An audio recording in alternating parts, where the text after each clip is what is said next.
La radio est un art aveugle. Yeah, it's quite cool. Et ensuite, Au début, c'était des déformations, c'était des coupures. il y avait un crocodile qui dormait dans l'herbe. Et ensuite, les bébés sages, ils s'étaient perdus. Énormément, très méchants.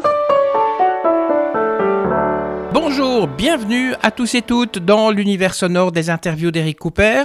Les interviews d'Eric Cooper, c'est un podcast natif qui vous permet de découvrir virtuellement des personnes passionnantes et passionnées. Avant de découvrir celle qui est l'actrice du podcast aujourd'hui, notre petite citation. Une cantatrice, c'est une chanteuse et une comédienne. Je crois que nous, les chanteurs, nous devons raconter des histoires à travers la voix, la musique et les mots. C'est une citation de la cantatrice mezzo-soprano italienne Cecilia Bartoli.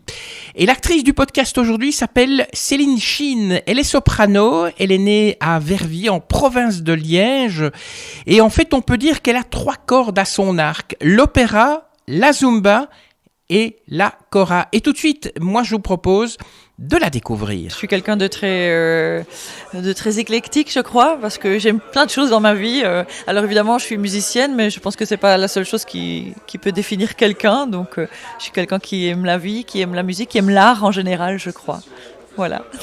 Si on vous colle l'étiquette d'artiste atypique, est-ce qu'elle vous convient ou pas ? Oh oui, elle peut me convenir, même si je pense que chaque artiste est un peu atypique à sa façon. Donc, mais je pense que oui, je dois l'être un petit peu, oui. Vous avez fait le choix d'apprendre le chant et pas un instrument de musique. Pourquoi ce choix ? Alors au départ, j'ai quand même fait un instrument de musique. En fait, je suis flûtiste au départ parce que j'avais des problèmes de maladies pulmonaires quand j'étais enfant. Et donc le médecin de la famille avait dit il faudrait peut-être pouvoir développer sa capacité respiratoire. Et donc j'ai choisi la flûte traversière. Je m'en suis mordu les doigts pendant 10 ans. Mais bon, j'ai très vite eu envie de chanter. Mon papa a dirigé la chorale du village dans lequel je vivais, et donc je suis très vite rentrée là dans la chorale et j'adorais chanter. J'adorais le solfège aussi, donc c'était un langage déjà qui me parlait. J'avais 6 ans et j'étais fascinée par cette langue qui était la musique. Oui, voilà. Est-ce que apprendre à utiliser sa voix, c'est plus difficile qu'apprendre un instrument de musique ? Alors, plus difficile, je n'en sais rien, parce qu'on part quand même de quelque chose souvent qu'on a en soi. Mais c'est à double tranchant parce que l'instrument est à l'intérieur.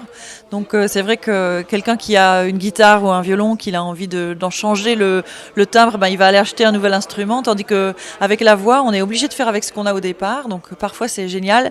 Mais moi souvent je me dis, oh là là, je donnerais tout pour avoir autre chose que ça comme instrument. Et je suis obligée de faire avec celui-là. Et parfois ça me rend plus souvent mélancolique qu'heureuse, je vais dire. Quand on vient d'une famille de musiciens comme vous, est-ce qu'on est porté par une sorte de dynamique ? Mes parents, c'était vraiment des musiciens amateurs, donc je ne pense pas que ça m'ait porté... en tout cas, j'avais pas d'idée de carrière. Donc c'était plutôt la musique pour la beauté de la musique, pour faire de la musique ensemble. Et je pense que c'est ce qui me reste maintenant, c'est que dès que je peux faire partie d'un groupe, plutôt que d'être une chanteuse seule, je préfère être avec des gens, être avec des musiciens. Donc peut-être que c'est ça que la famille...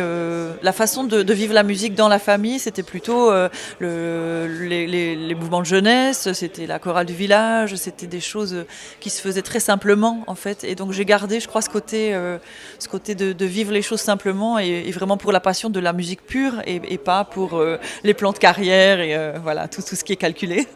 Mais justement, qu'est-ce qui vous a poussé à devenir professionnel ? C'est un peu par hasard. Alors, moi, j'avais envie de faire de la pop. Quand j'ai commencé à chanter, j'avais envie de faire des choses, de la musique moderne. Et puis, je suis arrivée chez mon professeur de chant. Elle m'a dit, oui, mais d'accord, mais tu peux quand même travailler un peu ta voix de façon à évoluer, en tout cas. Et tu pourras toujours faire ça. Et puis, c'était pas vrai du tout. Elle m'a inscrite tout de suite aux Jeunes Solistes, qui était une émission dans les années, 80, 90, 90. Et voilà, elle m'a inscrite à cette émission où j'étais bien obligée de faire de la musique classique. Et puis c'est l'engrenage, c'était parti, c'était fini. J'étais prise là-dedans, on me demandait déjà tout de suite des petits concerts et voilà. Mes premières amours, je les garde et c'est pour ça que je pense que je suis ici aussi. C'est pour ça que j'aime le crossover, que j'aime la musique du monde, que moi je donne des cours de Zumba depuis 7 ans, donc j'aime beaucoup les musiques latines, les musiques africaines aussi. Ça reste quand même toujours des choses qui me parlent beaucoup. Participer participer aux jeunes solistes, qu'est-ce que ça vous a apporté ? Évidemment, ça a mis beaucoup de lumière sur moi alors que j'avais 15 ans, je crois. Pour ça, c'était très chouette parce que je pense que ça a été un coup de pouce pour toute ma vie. Il y a eu ça, puis il y a eu après la participation au film Le Roi danse, qui a aussi été un coup de projecteur sur moi. Mais ça m'a aussi fait prendre conscience de tout ce que ce métier a de difficile aussi, toutes les angoisses qu'on peut avoir, la pression, les attentes des gens. Je pense qu'avant, les jeunes solistes, je ne me rendais pas compte qu'il pouvait y avoir autant d'attentes, autant de critiques, autant de... Voilà, ça m'a rendue aussi très vulnérable, en fait. Très vulnérable dans quel sens ? Dans le sens où on est scruté comme aussi presque comme un objet, alors qu'on est un être humain et qu'on est un artiste et qu'on donne tout ce qu'on a sur le moment, on donne tout ce qu'on a à ce moment-là, et parfois ça correspond pas du tout à ce que la personne, l'auditeur ou alors le critique ou le chef attend. Et voilà, ça m'a ouvert ces fenêtres-là c'était très important de les ouvrir parce que je pense qu'on peut pas évoluer dans ce métier si on n'apprend pas ça, et si on n'a pas conscience de ça, et si on travaille pas là-dessus aussi pour se renforcer un petit peu et aussi savoir que ces choix artistiques ils sont importants, mais qu'il faut les faire aussi. On va pas par hasard, il faut y réfléchir, il faut une vraie démarche artistique et avec sa propre sensibilité, je pense. Donc les jeunes solistes ont fait de vous une femme plus forte ? Peut-être d'abord plus fragile et puis grâce à ça plus forte. En 1999, vous avez enregistré la musique du film de Gérard Corbiot, Le Roi danse. Ce serait à refaire, vous le referiez ? Ou bien vous vous dites, c'est une expérience du passé, je n'ai plus envie de le refaire ? Ah non, il est clair que je le referai parce que c'est la première fois que je faisais de la musique baroque. Avant ça, j'avais un cursus tout à fait traditionnel de chanteuse qui allait faire de l'opéra. Et moi, je correspondais pas en fait. J'ai jamais eu une très grande voix. Je suis sortie du conservatoire belge en ayant fait mes classes de chant, en ne pouvant pas chanter un rôle en entier à l'opéra. Donc je me disais, qu'est-ce que je vais faire ? Donc je chantais l'air de machin, mais j'étais incapable de chanter un rôle en entier à l'opéra. Puis je sentais que c'était pas moi. Et pour Le Roi danse, je me suis retrouvée à chanter avec un clavecin, avec des instruments qui avaient des cordes en boyau, avec toute cette vie qui finalement... Je crois qu'il me plaît dans la pop et dans la musique traditionnelle qui m'ont toujours plu. Je l'ai retrouvé dans la musique baroque et ça m'a permis de savoir vraiment ce que j'allais faire de ma vie. Donc pour moi, Le Roi danse, ça a été vraiment essentiel dans mon parcours et dans ma vie. Et ça m'a bouleversée de pouvoir rencontrer ces instruments-là, ces instruments de la musique baroque et musique ancienne. Dans le grand public, quand on mentionne une chanteuse classique ou une chanteuse d'opéra, on a l'image de la Castafiore. C'est proche ou lointain de la réalité, la Castafiore ? Alors évidemment, il y en a. Moi, je ne fréquente plus du tout ces milieux-là, mais évidemment, il y en a. Mais je pense que c'est quand même une grande caricature que les gens font, probablement aussi grâce ou à cause de Tintin, évidemment, parce que avoir du coffre et avoir l'enveloppe qui va avec, je pense que il n'y a pas de règle, Il y a le côté un peu diva aussi dans la Castafiore que peut-être certaines chanteuses d'opéra ont, non ? Oui, alors j'ai toujours pensé ça pendant toutes mes premières années. Je me dis, oh là là, les chanteurs d'opéra, c'est pas possible. Et quel diva, ils font des caprices, c'est assez terrible. Et en fait, après, je me suis rendu compte que la voix est tellement fragile. C'est un instrument qui est tellement fragile, qui est mis à rude épreuve tout le temps. Et, c'est vraiment des sportifs de haut niveau. Et je pense qu'ils deviennent des divas parce qu'ils sont angoissés et qu'ils se protègent énormément. Et malheureusement, parfois, ça développe des égos un peu démesurés. mais voilà, moi, je fréquente pas trop ce milieu-là et ça ne me manque pas, je veux dire. Vous avez été nominé à Los Angeles en 2020 pour un album, c'était dans la catégorie meilleur album classique vocal. Quel est le sentiment qu'on ressent quand on se retrouve comme ça à Los Angeles en étant nominé ? Alors c'était vraiment magnifique. Bien sûr, la remise des prix de tout ce qui était musique du monde, voilà, dans la musique baroque aussi, là où moi j'étais nominée, c'était l'après-midi et c'était déjà très très bien. Mais je vais vous dire que la soirée avec tous les chanteurs pop et le spectacle à l'américaine, c'était vraiment incroyable. Donc j'ai savouré d'être là-bas. J'adore Rosalia, il y a Lizzo, enfin, voilà, il y a plein de chanteuses et chanteurs qui étaient là-bas. Alicia Keys qui présentait la soirée. soirée qui chantait avec son piano. C'était vraiment un moment inoubliable pour moi et je regrette pas d'avoir fait le déplacement. Je savais à l'avance que ce n'est pas nous qui allions recevoir le prix, mais déjà d'être nominé, c'était fabuleux d'être là-bas. Et donc je suis allée avec grand plaisir et je n'oublierai jamais ces moments aussi artistiquement, parce qu'il y a quelque chose chez les Américains qui est ficelé, voilà. Et, nous on fait les choses avec 3 bouts de ficelle et aussi c'est très beau et c'est très touchant, mais eux ils ont développé tellement la perfection et c'est quelque part un peu poli, mais quand même ici il y avait des artistes incroyables qui chantent en live, qui dansent incroyablement bien. Voilà, c'était un très très beau moment pour moi. En préparant cette interview, j'ai lu dans un article que vous avez dit « l'opéra, c'est pas votre truc ». Alors, ça demande une petite explication quand même. Ah oui, c'est pas du tout mon truc. Donc moi, ça fait, j'ai commencé comme tous les chanteurs qui deviennent des chanteurs d'opéra, et puis je me suis éloignée de ça parce que je pense que je suis vraiment une amoureuse de la musique et pas... Oui, je suis vraiment une amoureuse de la musique. J'ai besoin de partager de la musique, d'être quelque part un vecteur de musique. Et à l'opéra, ce qui est très important, c'est de jouer un rôle, c'est aussi la scène, c'est l'amour de la scène, l'amour du jeu, que moi je n'ai pas. Moi j'ai juste besoin de transmettre et de partager la musique en fait. Je vibre par la musique et pour la musique.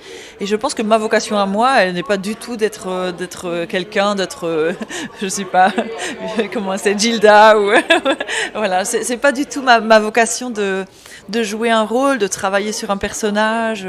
Je pense que j'ai besoin de l'authenticité, de pouvoir m'exprimer moi, avec ma sensibilité, mes qualités humaines. Voilà, j'ai besoin de te faire passer ça et de lire une musique, de comprendre pourquoi un compositeur a écrit ça, ou d'entendre un musicien qui propose quelque chose et d'y répondre et de me mêler à ce qu'il fait.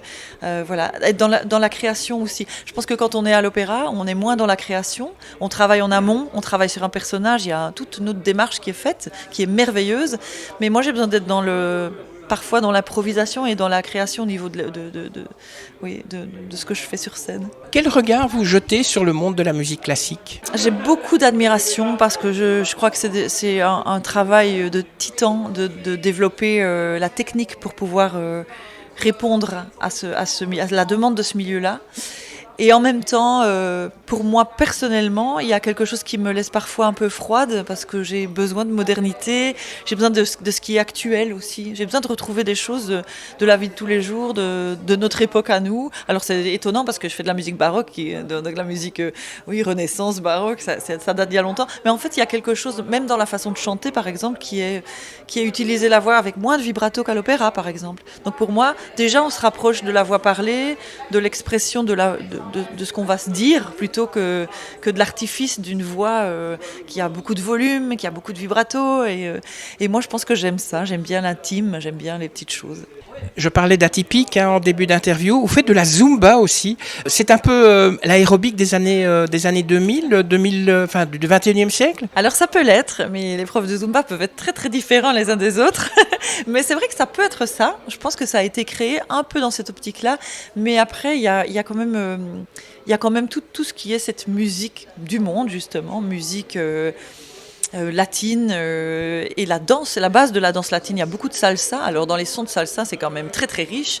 Et c'est vrai que moi, comme prof de Zumba, ce qui est mon moteur, c'est évidemment la musique et la danse, la beauté, l'art dans ce qu'on fait. Pour moi, c'est en toute chose. Mais vous allez prendre un autre prof de Zumba, lui, il va mettre plutôt sur l'effort, sur l'animation, sur le fitness. Voilà. Même moi, ma vision de ça et ce que j'essaie de partager à mes élèves toutes les semaines quand je suis là 2 fois par semaine, c'est plutôt c'est plutôt comment le corps reconnecte les gens à la musique aussi. Vous avez découvert un nouvel instrument de musique, c'est le kora. Alors comment s'est passée cette découverte ? Alors c'est la kora, on l'appelle aussi la harpe africaine. C'est très joli, je vous invite à aller voir les images. C'est un instrument qui est très beau à voir avec un grand manche et puis une boule en dessous qu'on tient entre les jambes et on joue un peu comme une harpe, une mini harpe je dirais. Et oui, moi je l'ai découverte parce que j'adore Sona Jobarteh qui est une artiste je pense qu'elle vient de Gambie, et qui a créé une académie aussi pour les enfants là dans le pays, qui développe plein de choses, mais qui a une voix juste divine, et qui joue elle-même. Alors c'est un instrument qui est normalement un instrument d'homme. C'est pratiquement jamais joué par des femmes. Alors maintenant un peu plus, parce que c'est transmis de génération en génération. Et Mamadou vous en parlerez bien mieux que moi, mais voilà, c'est vraiment étonnant. C'était déjà étonnant d'entendre une femme jouer de la kora et chanter. Elle a une voix juste incroyable. Et donc je suis tombée amoureuse de cet instrument un peu grâce à elle, j'avoue. Cette chanteuse-là que j'ai vue en concert un tas de fois, dès qu'elle vient un peu tout près de la Belgique ou en Belgique, j'essaie d'y aller parce que ça me fascine. Et donc c'est un instrument qui me fait m'envoler. À 3 notes, c'est 3 notes, et je suis ailleurs. Il y a quelque chose de magique. Mais je pense que beaucoup de gens ressentent ça avec cet instrument-là. Et c'est vrai que dans la musique baroque, on a le luth qui ressemble très fort aussi. Le luth, le oud aussi ressemble. C'est toute la même famille d'instruments. Donc je crois que quelque part, je m'y suis retrouvée dans ces sonorités-là. Et voilà, donc d'où est né le nouveau projet Kora Baroque avec quelqu'un qui joue de la kora magnifiquement bien. Justement, c'est la question que j'allais vous poser. Vous faites partie d'un trio avec Karim Baghili et Mamadou Dramé. Comment vous l'avez construit? Comment s'est construit ce trio? Eh bien, je participais à une émission sur Musique 3 qui s'appelle L'île paradisiaque, où je faisais écouter des musiques que j'aimais, et j'ai donc fait passer Sona Jobarté. Et de l'autre côté de la radio, il y avait Gabriel Allouin, qui est le directeur de la ferme du Biérot, qui a écouté l'émission, qui s'est dit « Oh là, il y a un projet peut-être à proposer ». Et donc c'est lui qui nous a rassemblés, il m'a contacté, puis il m'a dit « Est-ce que ça t'intéresse de créer un programme de crossover avec de la kora ?» Parce que j'ai entendu que ton rêve c'était de chanter avec de la kora. Moi je pense que j'ai les possibilités de vous faire vous rencontrer. En tout cas après ce qui s'y passera c'est vous qui décidez.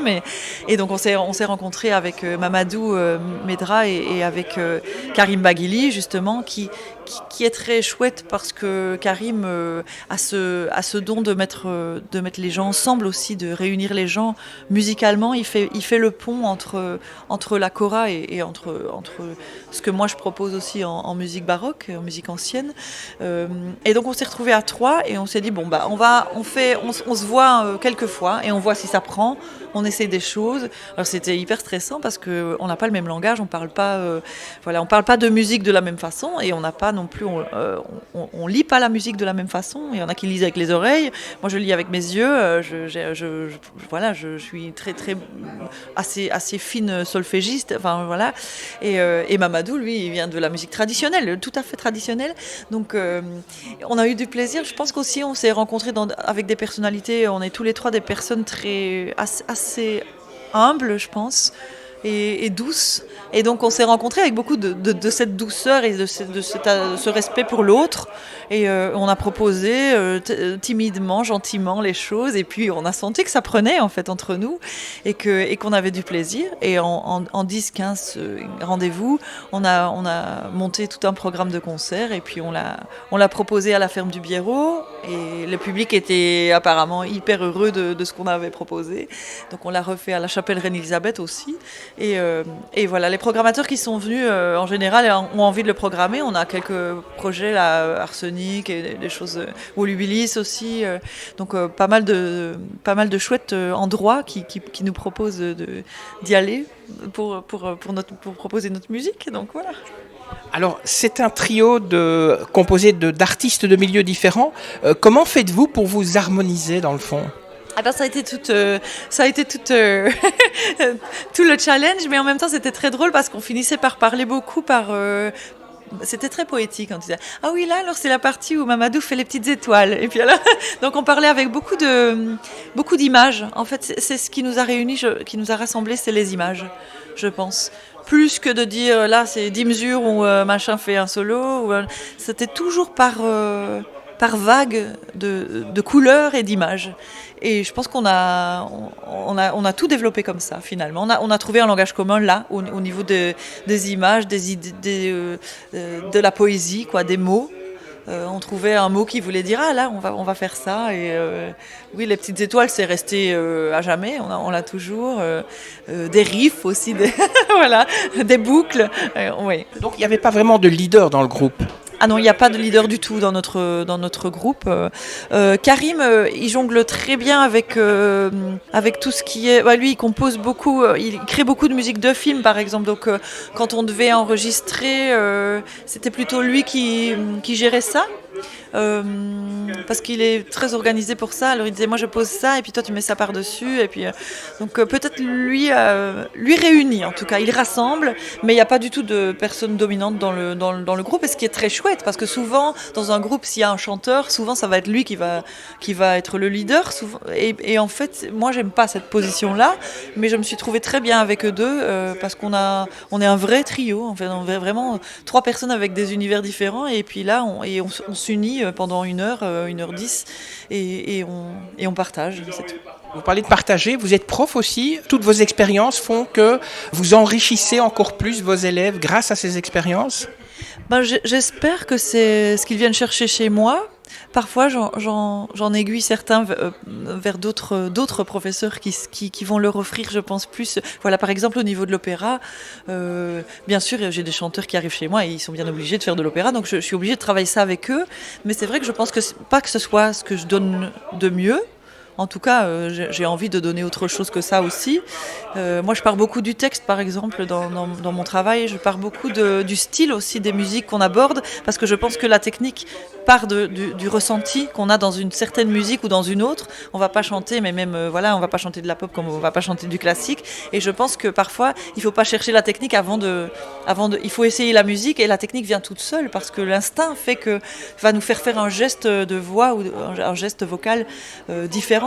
Donc moi je crois beaucoup à ça, et j'espère que mon parcours un peu atypique peut offrir ça aussi à des élèves qui sont atypiques, parce que souvent on essaie de les polir pour qu'ils correspondent à un certain standard, et c'est bien dommage, parce qu'un artiste, justement, ce qu'il faut développer chez lui, c'est ce qui n'est pas standard et ce qu'il a d'unique, et moi c'est vraiment ce que j'essaie de faire avec mes élèves. Le futur pour vous, c'est quoi? Quels sont vos projets? Est-ce que vous avez un CD de prévu peut-être pour le trio ou pas? Alors le trio, on vient juste de mettre en boîte il y a quelques jours le disque, donc j'espère, il devrait partir à la presse fin du mois de juin. Donc j'imagine que ça m'étonne parce que ça va beaucoup plus vite en musique du monde. Moi, pour le classique, parfois on attend 1 an avant la sortie d'un disque parce que le montage est fastidieux. Donc ici ils m'ont dit non, ça va aller très vite. Voilà. Donc ça c'est le prochain. Et puis moi j'ai d'autres enregistrements qui vont sortir aussi. J'ai un CD avec de la musique de Bach qui va sortir bientôt, qu'on a enregistré il y a quelques mois. J'ai un enregistrement prévu avec Philippe Pierlot qui est un musicien qui fait de la viole de gambe et qui est de la région de Spa. Voilà, on va faire on a un enregistrement prévu au mois de septembre avec de la musique de consorts de viol et de la musique 17e. Très, très beau programme aussi sur la Vierge, je pense ça va être un peu la Vierge le leader de ça, avec des sonorités aussi de consorts de viol, c'est vraiment très très beau. Voilà, avec l'arpeggiata, j'ai beaucoup de concerts prévus, alors là aussi avec musique du monde, et je pense qu'il y a un projet de musique des Balkans, avec du crossover de nouveau. Moi je suis là pour la musique ancienne, mais c'est vrai que je rencontre des musiciens grecs, turcs, du jazz aussi. Voilà, il y a le programme de musique napolitaine qui tourne beaucoup, là je vais la semaine prochaine, donc il y a pas mal de concerts aussi avec ce groupe-là.